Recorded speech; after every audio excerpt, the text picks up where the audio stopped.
ఒక చిన్న గ్రామంలో రాహుల్ తన కుటుంబంతో పాటు నివసించేవాడు.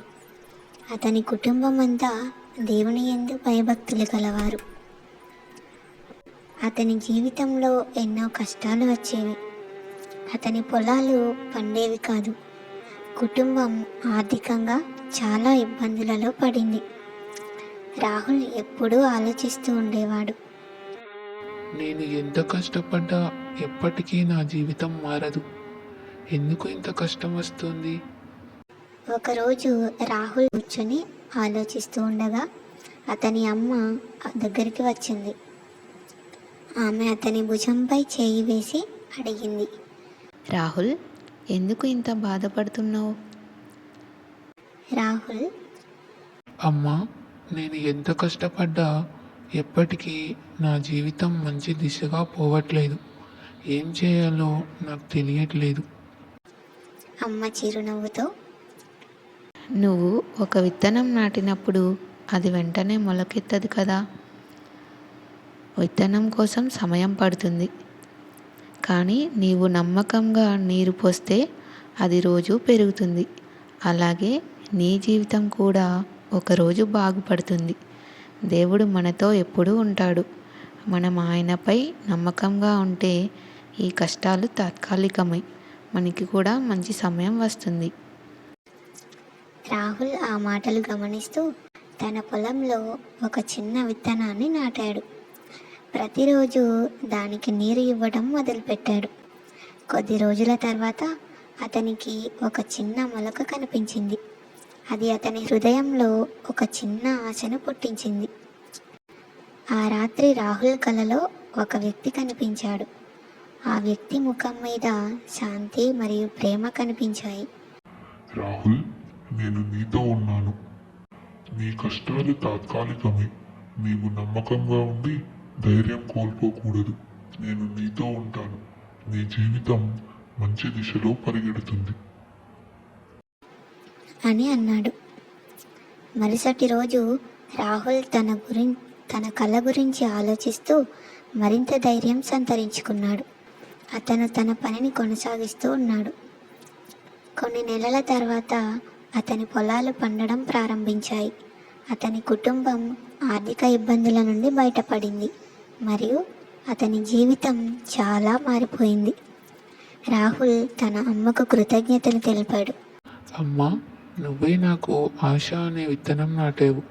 దేవుడు నా జీవితంలో ఉన్నాడని నాకు గుర్తు చేశావు. ఆయన ఎప్పుడూ నాకు దారి చూపించడమే కాదు, నాకు శాంతిని కూడా ఇస్తున్నారు.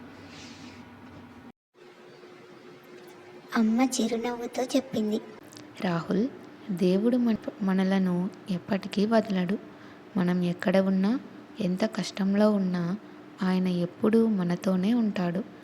ఆయన మన జీవితాన్ని సవరించేందుకు మనలను ఉపయోగిస్తాడు. మనం ఆశని ఎప్పటికీ కోల్పోకూడదు. ఎందుకంటే ఆయన మనతో ఉన్నప్పుడు మనం ఎప్పుడూ విజయం సాధిస్తాం.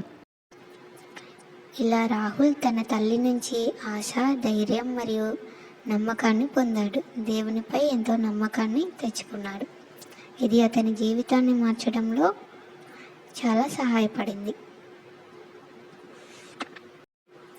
ప్రియమైన మిత్రులారా, ఈ కథలో మొదట రాహుల్ అతని జీవితం గురించి నిరాశ చెందుతున్నాడు.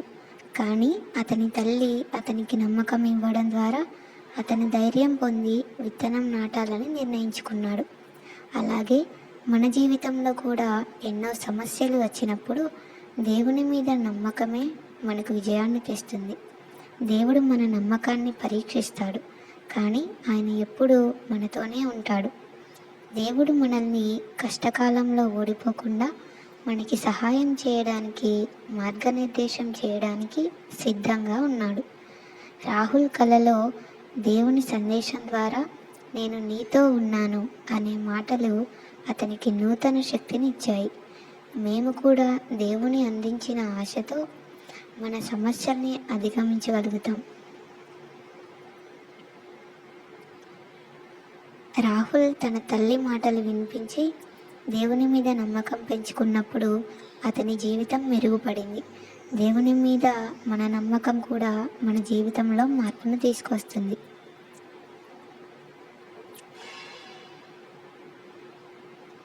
మన జీవితంలో దేవుడు ఎప్పుడూ మనతోనే ఉంటాడు.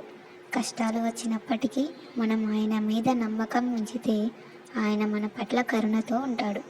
దయ మరియు ప్రేమ కలిగిన దేవుడు ఎప్పటికీ మనకు నిర్దేశం చేస్తూ ఉంటాడు. మనం ఎలాంటి పరిస్థితుల్లో ఉన్నా దేవునిపై నమ్మకం ఉంచుకోవాలి.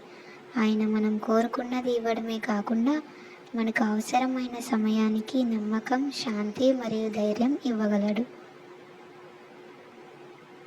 ఇందుకు మనకు రాహుల్ యొక్క జీవితం మంచి ఉదాహరణ. Praise the lord.